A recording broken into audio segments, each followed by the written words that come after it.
Son Heung-min dibungkam oleh Meksiko dan kemudian ada blunder fatal dari kiper Korea Selatan. Ini yang membuat Luis Romo menjadi pahlawan kemenangan bagi Meksiko dan sekaligus memastikan Meksiko sebagai tim pertama yang lolos ke fase knockout 16 besar di Piala Dunia 2026. Baru saja selesai pertandingan yang cukup seru antara tuan rumah Meksiko dan juga Korea Selatan. Sobat-sobat Papatola Football dimanapun kalian berada, ini adalah review match. Dan jangan lupa kalian untuk like, share, subscribe, dan berikan komentar terbaik kalian sobat di video Papatola Football. Mari kita mulai. Jangan kecewa para pendukung Korea ya. Karena bagaimanapun perjuangan tadi sudah sangat maksimal sebenarnya apa yang ditunjukkan oleh Korea. Tapi begitu pun coba kita ulas seperti apa tadi permainan antara Meksiko menghadapi Korea Selatan. Dari gol tunggal Luis Romo ya di menit 50 ini yang menjadi pembeda dalam pertandingan yang sangat ketat, penuh dengan taktik dan juga penuh tensi. Dan kemenangan ini tentu saja membuat L3 atau Meksiko menjadi tim yang lolos ke babak fase gugur. Dan ini juga akan menjadi keuntungan bagi mereka karena akan memainkan laga-laga berikutnya di Mexico City dan tentu saja dukungan publik sangat mereka butuhkan. Di babak pertama pertarungan taktik tapi minim peluang. Kalau melihat statistik ya di babak pertama tadi ini memang bukan tontonan yang sangat luar biasa ya, bukan spektakuler lah. Karena kedua tim bermain sangat hati-hati sekali dan lebih fokus mereka menjaga struktur dibanding mengambil risiko menyerang. Dan di sini kita melihat pelatih dari Meksiko, Javier Aguirre, sepertinya dia menginstruksikan timnya untuk menguasai wilayah lapangan tengah. Di mana ada kombinasi Edson Alvarez, kemudian Luis Chavez dan Luis Romo. Namun Korea Selatan juga datang dengan rencana yang sangat disiplin dan mereka menumpuk pemain di area tengah dan bisa untuk menutup jalur umpan dari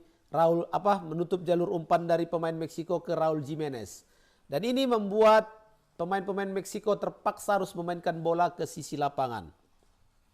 Akibatnya memang menjadi lambat ya pertandingan tadi. Dan kita sebagai penonton tadi berharap bermain cepat ya, tapi mereka sangat hati-hati. Kalau dihitung hanya beberapa percobaan saja tendangan dari Meksiko tadi di babak pertama. Sementara Korea Selatan juga kesulitan mencatatkan ancaman ke gawang Meksiko. Jadi penjaga gawang kedua kesebelasan baik Raul Rangel maupun Kim So-gyu dari Korea sangat-sangat aman sebenarnya di babak pertama. Dan kalau melihat pergerakan dari Son Heung-min, betul-betul dia terisolasi ya. Kapten Korea ini harus sering turun untuk menjemput bola, turun jauh ke tengah, akibat minimnya suplai dari lini kedua. Jadi setiap kali Son menerima bola 2-3 pemain Meksiko langsung menutup ruang geraknya. Jadi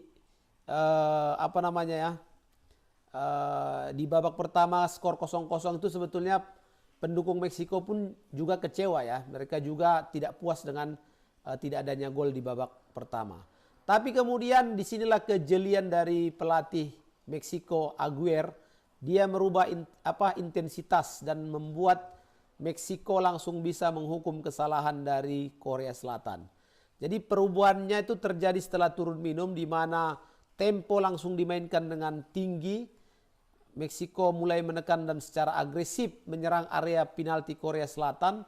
Dan di sini sinyal kebangkitan setelah Jesus Gallardo ya melepaskan tendangan rendah yang hanya mengenai sisi jaring gawang. Satu menit kemudian lahir lagi momen yang menentukan pertandingan. Berawal dari bola yang tinggi dikirim ke area penalti, kiper Korea Selatan Kim Seung-gyu sebetulnya sudah cukup nyaman dia sewaktu melompat untuk mengamankan bola, tapi ketika mau mendarat dia terjatuh dengan back Lee Gi-hok. Jadi bola terlepas dan kipernya jatuh. Di situ ada Luis Romo yang langsung menendang bola ke arah gawang yang kosong. Ini yang menjadi gol satu-satunya di pertandingan ini Dan ini juga sebetulnya bukan gol yang lahir dari kombinasi indah atau serangan yang terstruktur ya. Tapi ini lahir dari tekanan yang terus-menerus diberikan oleh Meksiko. Dan ini membuat kesalahan dari Korea Selatan di mana mereka dipaksa bertahan lebih dalam lagi dan menghadapi tekanan yang lebih besar dibanding babak pertama. Tapi begitu Papa lihat di babak kedua, mereka setelah tertinggal 1-0 pun masih tetap nyaman dengan cara bermain ala babak pertama. Jadi bingung juga kita waktu menyaksikan ini Korea gimana ini. Apakah karena percaya diri mereka akan bisa cetak gol dan atau memang mereka lebih mengedepankan kehati-hatian dalam memainkan bola. Nah, sementara masalah terbesar Korea ini kurangnya pemain yang mampu menembus garis pertahanan lawan, baik melalui dribble maupun umpan vertikal.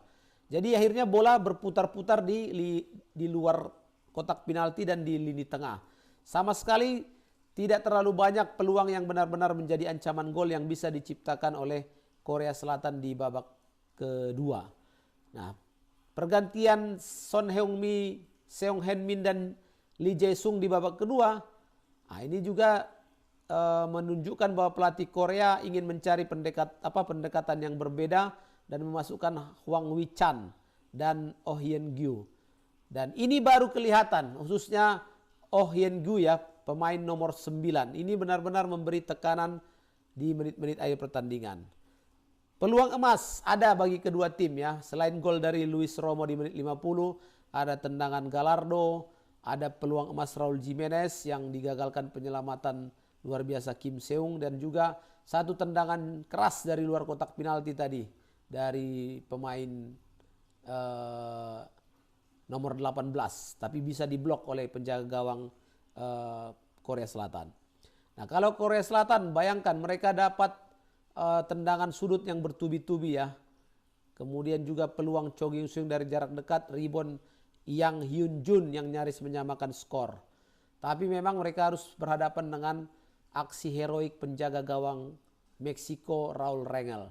Raul Rengel terbukti bisa menjadi tembok terakhir pertahanan Meksiko, dan bagaimana dia melakukan double save di menit 87 dari peluang Cho Gue-sung dan Yang Hyun-jun yang beruntun. Di situ sebenarnya Meksiko diselamatkan oleh Raul Rengel. Kalau tidak kedudukan berakhir imbang 1-1. Dan di pemain-pemain kunci di kedua kesebelasan ini di Meksiko ada Luis Romo, Raul Rengel, Edson Alvarez kaptennya. Di Korea ada Kim Seung-gyu.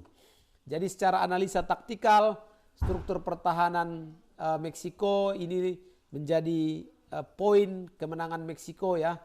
Dan itu membuat Korea Selatan kesulitan sekali untuk menemukan ruang antar lini di dalam pertahanan Meksiko. Kemudian poin kedua lagi yang membuat kemenangan bagi Meksiko adalah perubahan intensitas setelah babak pertama berakhir dan kemudian masuk babak kedua. Di situ Aguirre, pelatih dari Meksiko, benar-benar berhasil meningkatkan agresivitas timnya pada awal babak kedua dan langsung mendapatkan hasil di menit 50. Itulah gol dari Luis Romo. Dan satu lagi, faktor kualitas penjaga gawang. Baik penjaga gawang Korea maupun Meksiko benar-benar tampil luar biasa di pertandingan ini. Sobat-sobat, selamat untuk Meksiko yang lolos menjadi tim pertama ke babak 16 besar. Dan tentu saja kita juga berharap Korea nanti bisa di pertandingan ketiga meraih kemenangan untuk bisa menjadi wakil Asia juga untuk lolos ke babak fase knockout. Terima kasih sobat. Sampai jumpa di review match berikutnya. Jangan lupa untuk like, share, subscribe, dan berikan komentar terbaik kalian di video Papa Tola Football. See you. Assalamualaikum warahmatullahi wabarakatuh.